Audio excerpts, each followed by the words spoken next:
Hello, this is first in a series of 3 short presentations about control over wireless using the ISA 100.11 standard from the ISA 100 Wireless Compliance Institute. I'm Suresh Amidi with Honeywell Process Solutions. The goal of these presentations is to explain how systems based on the ISA 100.11a standard can be used for control. This introductory presentation focuses on common use cases for wireless control.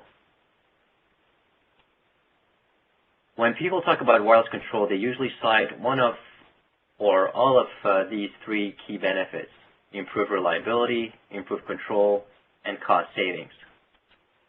So when we talk about improved reliability, we're talking about situations where wires are exposed to extreme conditions and where wireless connection can actually be more reliable than a wired connection. In other situations, a redundant wireless connection can serve as a backup for wiring. Another benefit of wireless is improved control. You can cost-effectively add additional sensing points to your process for a more optimal result. And of course, wireless can result in cost savings. Up to 90% of installed cost of conventional measurements technology can be for cable conduit and related construction. With wireless, you don't have these costs. And also, new and existing applications are now economically feasible with wireless, resulting in better process monitoring. Now let's look at some examples of control over wireless. The first case study is from an oil refinery. In this application, the plant had serious issues with the temperature transmitters that fed the fuel air controller used to control the temperature of the furnace for the cracking unit. As you may know, the cracking unit is an important unit of a refinery, and close control of the furnace temperature is required to obtain the best conversion rate and maximize the profitability of the plant. At this particular plant, the temperature transmitter's wires required frequent replacement, and in general, the system team felt that the data received was considered unreliable. This resulted in the furnace to be operating inefficiently, so therefore the site was basically looking for a system that would eliminate wires while sending reliable data that could be used by the fuel air controller. After looking at different alternatives, they decided to go with a wireless system, and the solution that was implemented is an ISA 100 compliant network with battery-powered wireless temperature transmitters. The PV from the wireless temperature transmitters now fed into the existing fuel air controller that controls the temperature of the furnace.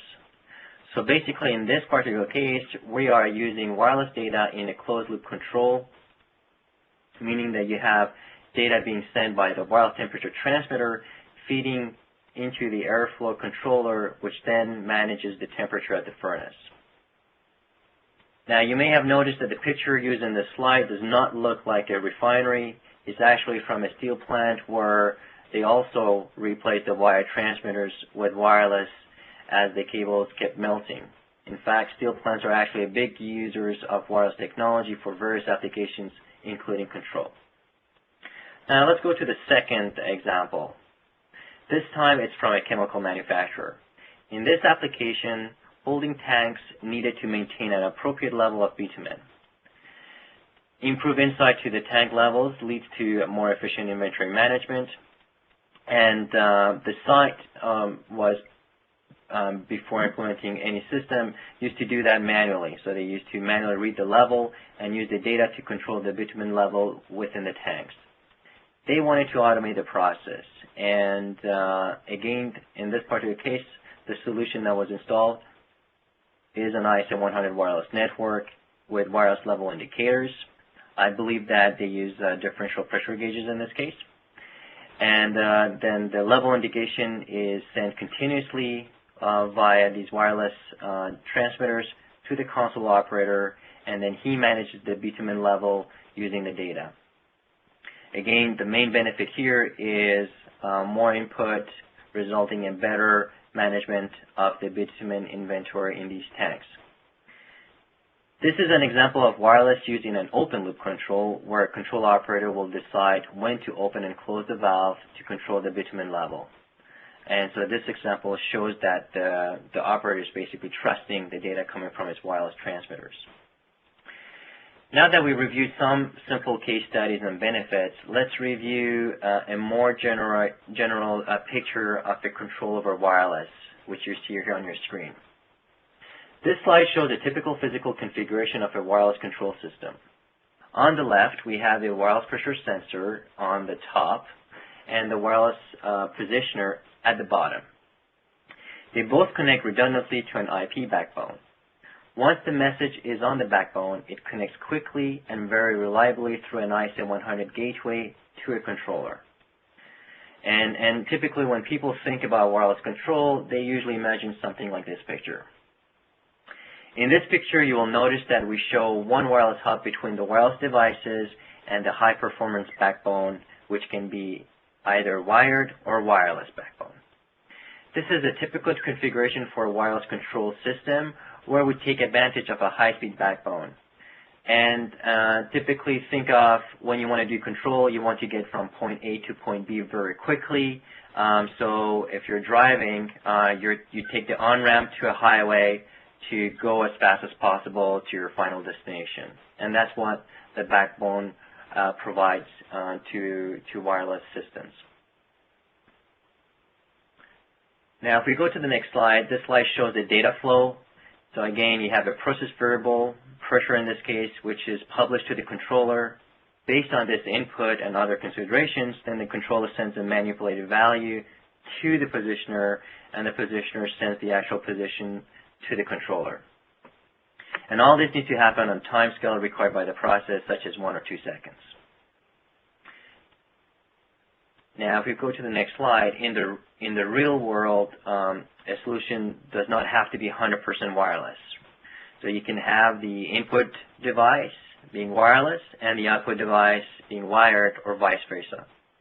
For example, in our refinery use case that we talked earlier, we had wireless input devices going to a output device which was wired. And the top diagram on this slide shows a wireless pressure transmitter publishing data to a controller through an ISA100 gateway. And the controller then executes the control logic and uses a wired field bus communication to transmit commands to a positioner. So the input is wireless and the output is wired.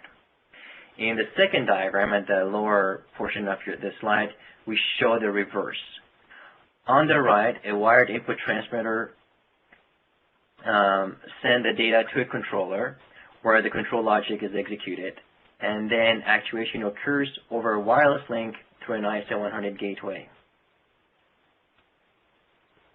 Now, in this diagram, we show a wireless sensor providing secondary input.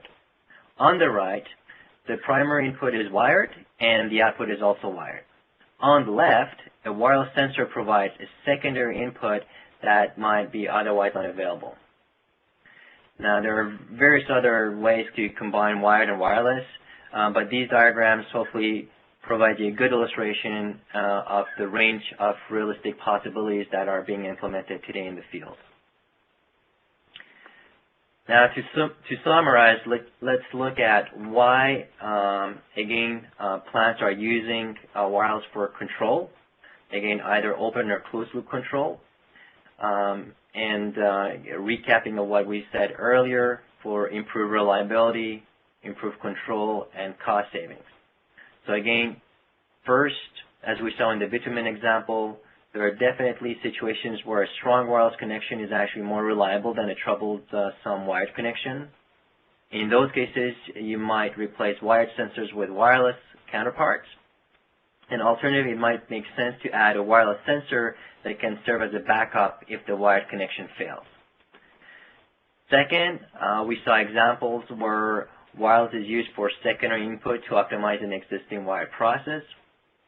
And again, third, the much lower cost of wireless installation makes a broad range of applications economically feasible. That's basically the second use case where a process that was controlled manually, again with manual reading and manual action, can be automated with automating reading with manual action though nothing stops the site to move to the next level, which is to automate the control as well. New applications and plants can now be cost justified using wireless for the first time, and existing wired applications can be widely deployed in a wireless form. These benefits are in addition to gains from using the same wireless network for monitoring application. Again, as in the next session you'll see, the second presentation will discuss the ISA 100 requirements for control, and the third presentation will explore ISA 100 network architecture for control. Thank you for your time, and have a great day.